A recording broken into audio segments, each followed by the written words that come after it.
දවසක් හැමෝටම මම තුසිත් දීපා ගොඩ දිනෙක ඉල්ලලා තිබ්බ Binance spot trading tutorial එකක් කරන්න කියලා. මම Binance futures trading tutorial එකකුයි කොහොමද trading stop loss order එකක් දාන්නේ ඒක ඇති වැදගත්කම ගැන මම කියලා දීලා තියෙනවා වීඩියෝ එකකින්.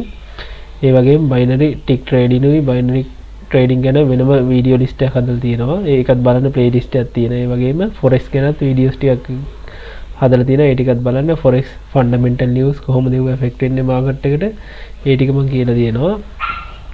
ඒ වගේම දැන් අපි ගත්ත Binance spot trading කියන්නේ Binance spot trading කියන්නේ දැන් අපි මේක beginnersලට ගොඩක්ම වැදගත් එකක් තමයි Binance spot trading කියන්නේ. මොකද දැන් ඕන එක්කෙනෙක් පුරුදු වෙන්න ඕන Binance spot trading එකේ ඉඳලා තමයි spot trading, margin trading, ඒ futures වලට යන්න ඕනේ. මේ පිළිවෙලට ගියොත් ඔයගොල්ලන්ගේ account loss වෙන ප්‍රමාණය අඩුයි. ඒ වගේම ඔයගොල්ලන්ට ගොඩක් දේවල් ඉගෙන ගන්න පුළුවන්. දැන් Binance spot trading කියන්නේ දැන් මේකේ ඔයගොල්ලන්ට ගත්තොත් එහෙම Binance spot trading එකේ දැන් ඔයගොල්ලන්ට අනිවාර්යෙන් ට්‍රේඩ් එකක් දාගන්න USDT 10ක් අවම ඕනේ මේකේ. හරිද? ඒ කියන්නේ මේ දැන් අපි hotbit වගේ ගත්තොත් ඒකේ minimum amount එකක් නැහැ. ඕන ගානක අපිට coin ගත්ත එක. දැන් Binance එකේ මේකේ market එකේ ඒගොල්ලෝ දීලා තියෙන අනිවාර්යෙන් USDT 10කවත් coin ගන්න ඕනේ කියලා. දැන් මෙතන ගත්තොත් එහෙම මේකේ interface එකේ ඉඳලා බලාගෙන යන්න මේක මම futures එකෙත් හොඳට explain කරලා තියෙන order type ටිකයි මේ ටිකම. දැන් මේක ගත්තොත් එහෙම මෙතන තියෙනවා අපිට time frame. මේ කියන්නේ මේ candlestick වල time frame එක. මේ candle එක ගත්තොත් මේ one day ගත්තොත් මේ candle එක එක දවසක් තමයි නිරූපණය වෙන්නේ. කියන්නේ price එක 40000 ඉඳලා 44000 වගේ ගිහිල්ලා තියෙනවා. ඒ වගේම මෙතන අපිට candle time period එක වෙනස් කරගන්න පුළුවන් step by step. ඒ වගේම one day one week. දැන් ගොඩක් beginner කෙනෙක් නම් බලන්න ඕනේ ඉස්සෙල්ලාම ඒගොල්ලෝ බලන්න ඕනේ සාමාන්‍ය candlestick බලන්න one week එකේ කොහොමද මේ මාකට් එක මූව් වෙලා තියෙන්නේ. ඊට පස්සේ ඒගොල්ලෝ one day එකට එනවා. one day එකේ කොයි වගේ ට්‍රෙන්ඩ් එකක්ද තියෙන්නේ, up trend එකක්ද, down trend එකක්ද, 4 hours වගේ බලලා ට්‍රේඩ් එකක් දානවා නම් ගොඩක් හොඳයි. ඊට පස්සේ ඊට වඩා අඩු time frame වලට නොවන තරමට හොඳයි. මොකද අපි spot trading කියන්නේ දැන් අපි මේකේ උදාහරණයක් විදිහට ගත්තොත් එහෙම දැන් Dogecoin එක ගත්තොත් එහෙම අපි හිතනවා දැන් Dogecoin එක මේ time period එකේදී හිතන්න දැන් අපි අද ගන්නවා 0.26ට Dogecoin රුපියල් 10ක් ගන්නවා.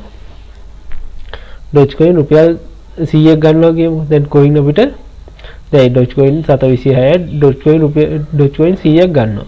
හරිද? අපි ඩොලර් 26ක් දීලා. එතකොට අපි දැන් හිතන්න Dogecoin එක 31කට ආවා කියන්නේ එක Dogecoin එකකින් 0.05ක් ලාභයි. ඒ Dogecoin 100කින් ඩොලර් 5ක් ලාභයි. හැබැයි දැන් Dogecoin එක 0.19ට වැටෙන කියලා අපේ Dogecoin තියෙන 100ම නැති වෙන්නේ නැහැ. ඒ ටික අපි ළඟ හැමදාම තියෙනවා. අපි විකුණන ගමන් ඒ තියෙනවා ඒ ටිකේ value එක අඩු වෙනවා. ඒ කියන්නේ අගේ අඩු වෙනවා. වැඩි වුණාට පස්සේ අපිට කවදා හරි දෙන්න පුළුවන්. ඒක අපි අනිවාර්යෙන් ට්‍රේඩ් එකක් දානවා. stop loss එකක් දාලා තමයි ට්‍රේඩ් එක පටන් ගන්න ඕනේ. හරිද? ඒ වගේම දැන් ගත්තොත් අපි මෙතන මේ candlestick විතරක් නෙමෙයි මේකේ බලන්න පුළුවන් bars, yellow candles, Heikin Nashi, line chart ඒ වගේ ගොඩක් දේවල් බලන්න පුළුවන්. දැන් අපි සාමාන්‍යයෙන් chart එකක් බලනකොට දැන් මේක trading view එකේ තමයි දැන් මෙතන ගත්තොත් එහෙම අපි දැන් මේ trading view chart එක අපිට මෙහෙම trading view site එකට ගිහලා free site එකෙත් අපිට analyze කරගත්තා මේ chart එක. හරි දැන් ප්‍රධාන වශයෙන් අපි බලමු මේ දැන් මේ spot trading වලයි futures වලයි order type තියෙනවා ටිකක්. limit order එකක් තියෙනවා, market order එකක් තියෙනවා, stop limit order එකක් තියෙනවා. මේ අනිවාර්යෙන් මේ ටික අපි අනිවාර්යෙන් trade කරනවා නම් අනිවාර්යෙන් දැනගෙන ඉන්න ඕනේ. දැන් limit order එකක් කියන්නේ මොකක්ද කියලා බලමු. දැන් හිතන්නකෝ දැන් Dogecoin එකේ price එක 0.26යි 2.0යි. අපි කියනවා Dogecoin එක 0.241ට ආවට පස්සේ අපිට Dogecoin 200ක් ගන්න ඕනේ කියලා. 200ක් හරි 30ක් ගන්න ඕනේ කියලා. 30 Dogecoin 50ක් ගන්න ඕනේ කියලා. හරිද? එතකොට ඩොලර් 12ක් අපේ cost වෙනවා. හරිද? අන්න ඒක තමයි limit order. දැන් අපි මෙහෙම buy Doge දුන්න ගමන් ඒක Doge එක buy වෙනවා. එතකොට දැන් මේකේ දැන් අපි Dogecoin ටිකක් අරන් තියෙනවා නම් අපිට limit order එකක් දැම්ම හැකි. දැන් අපේ තියෙන Dogecoin ටික 0.31ට ආවට පස්සේ මේ Dogecoin 50 විකිනෙන්න මෙතනින් sell order එකක් දැම්ම හැකි මෙතනින් මාරු කරලා. හරිද? දැන් market order එකක් කියන්නේ මොකද්ද? දැන් market order එකක් කියන්නේ මේ දැන් තියෙන market එකේ price එකටම අපි Dogecoin 50ක් buy කරනවා. හරිද?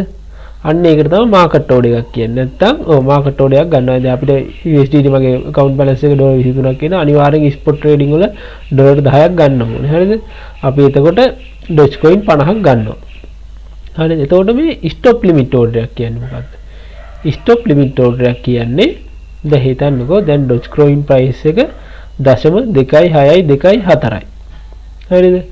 අපි කියනවා Dogecoin එක 0.24ට ආවට පස්සේ අපි කියනවා අපි Dogecoin එක ගන්න ඕනේ 0.23න් අපි buy limit එකක් දානවා. ඒ කියන්නේ Dogecoin එක දැන් 0.26 අපි හිතන down trend එකක් මේ කියන්නේ.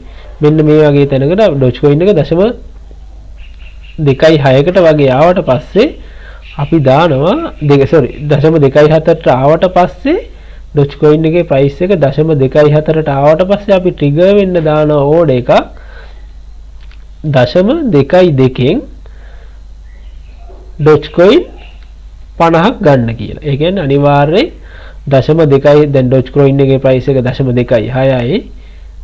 අපි කියනවා Dogecoin එකේ price එක 0.24ට ආවට පස්සේ එතකොට trigger වෙනවා අපේ buy limit order එක 0.22ේදී Dogecoin 50ක් ගන්න.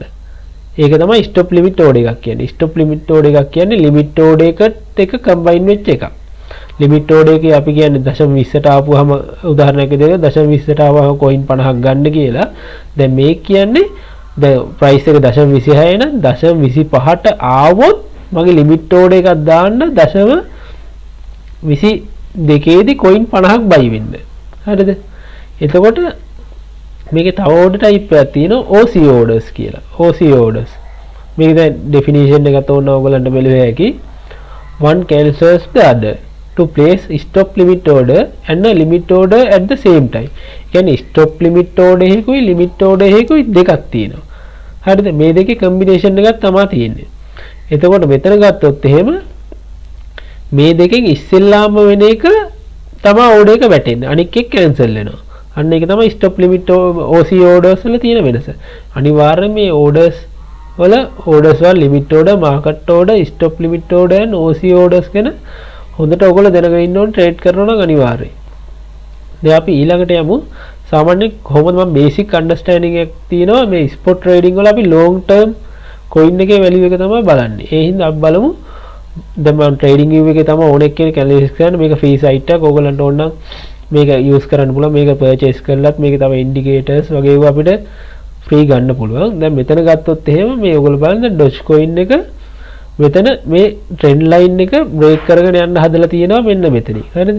0.27න් යන්න හදලා මෙතන එක සැරයක් බ්‍රේක් කරලා තියෙනවා. එතකොට ආයි ඩවුන් ඇවිල්ලා මේ ට්‍රෙන්ඩ් ලයින් එකත් එක්ක මේක දැන් ට්‍රයැන්ගල් පැටර්න් එකක්. ascending triangle pattern එකක්. ඔයගොල්ලන්ට මම මේ ටෙක්නිකල් ඇනලිසිස් කරන්න ඕන නම් support and resistance, trend line ගොඩක් indicators තියෙනවා. ඒ වුණාට සාමාන්‍ය common support and resistance, trend line, triangle pattern කිව්වම ඕනෙක් කෙනෙක් දන්න. දැන් ඔයගොල්ලෝ කවුරු හරි දන්නේ නැති කෙනෙක් ඉන්නවනම් මොකක් හරි message එකක් දාන්න මුලින් ඉඳලා මේ ටිකේ වීඩියෝ එකට කමෙන්ට් එකක් දාන්න මම මේ ටික කරලා දෙන්නම්. දැන් මෙතන ගත්තොත් එහෙම මේ triangle pattern එකේ possibility එකක් තියෙනවා 0.33.5 වෙනකන් dodge එක යන්න. කොහොම වුණත් අපි ට්‍රේඩ් එකක් දානකොට අනිවාර්යයෙන්ම stop loss එකක් දාන්න ඕනේ. ඒ කියන්නේ 0.26න් අපි coin ගත්තත් 0.23ට આવොත් අපේ coin ටික ඔක්කොම විකිනෙන්න අපි order එක දාන්න ඕනේ මෙතන. හරිද? order එක දාලා ඉවරලා දැන් මේ දාපු එකක් තියෙනවා. මම මේ තියෙන sell වෙන්න steam BTC එකේ 0.02 steam 50 sell වෙන්න order දාලා තියෙනවා. අන්න ඒ වගේ අනිවාර්යයෙන් අපි trade එකක් දානවා නම් ඒකට stop loss එකක් දැමීම අනිවාර්යයෙන් කියන්නේ ඒක good practice එකක්. stop loss නොදා තියන්න එපා කවදාවත්. හරිද? දැන් ඒ ටික මම පැහැදිලිව කිව්වා. දැන් technical analysis lesson ටිකක් ඊළඟට කියලා දෙන්නම්. ඕගොල්ලෝ මොකක් හරි ප්‍රශ්නයක් තියෙනවා නම් වීඩියෝ එකේ comment කරන්න.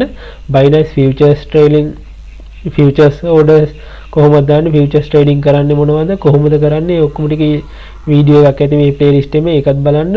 trailing stop loss එකක් දාන්නේ කොහොමද, ඒකේ තියෙන වැදගත්කමුත් මම කියලා ඇති. ඒ වීඩියෝ එකත් බලන්න. ඒ වගේ binary කරනවා නම් binary trading strategies වගේකුත් මේ playlist එකේම තියෙනවා. ෆොරෙක්ස් ගැනත් තියෙනවා. ඔයගොල්ලෝ කැමති නම් ඒ ටික බලලා පොඩි අයිඩියා එකක් ගන්න කොහොමද ට්‍රේඩ් කරන්න ඕනේ. ඒ ටික මොකක් හරි ප්‍රශ්නයක් තියෙනවා නම් වීඩියෝ එකේ කමෙන්ට් කරන්න. channel එක subscribe කරලා ඔයගොල්ලන්ට අලුත් වීඩියෝ එනවා නම් බලා ගන්න පුළුවන්. ඔයගොල්ලන්ට වැදගත් වගේ කියලා තියෙනවා නම් ඔයගොල්ලෝ channel එක subscribe කරන්න. Thank you.